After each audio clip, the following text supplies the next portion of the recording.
Je m'appelle Lise, j'ai 59 ans, je suis à la retraite.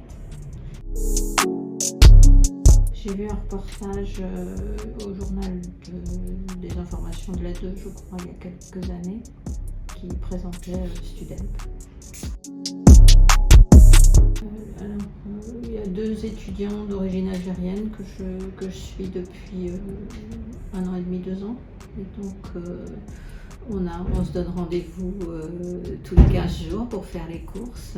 Et puis donc je les accompagne au supermarché, je les attends vers les caisses. Et au début on échange un petit peu, on discute un petit peu. Après ils font leurs courses, je paye à la caisse. Et puis je les redépose chez eux avec leur sac en voiture. Et puis c'est l'occasion de discuter, de se confier un peu de leurs difficultés, de leurs questionnements.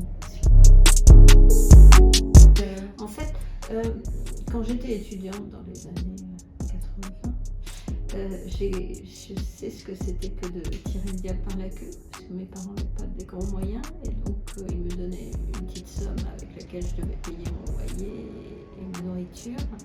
Et donc manger des coquillettes et des tartines de mayonnaise parce qu'on n'a pas les moyens de s'acheter autre chose, je sais ce que c'est. Et donc maintenant que j'ai une situation et une retraite confortable, je me suis dit que pourquoi pas aider ceux qui ont envie d'avoir un parcours qui les amène justement à quelque chose de confortable. Et c'est aussi ce que j'ai échangé avec eux. À chaque fois qu'ils sont dans le remerciement, je leur dis écoutez, vous vous souviendrez de ce que j'ai fait pour vous et qu'il faut que vous rendiez ça par la suite quand vous aurez une situation confortable. C'est un peu mon point de vue.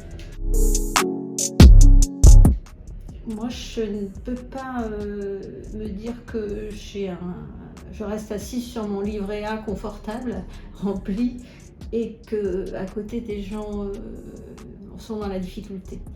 Si c'est des gens méritants qui cherchent à s'en sortir, qui cherchent à atteindre un diplôme pour avoir une situation professionnelle, mais que leurs efforts sont freinés parce que justement ils ont à peine de quoi manger, je trouve que nous qui avons une situation confortable, il faut qu'on les aide, quoi. C'est un minimum.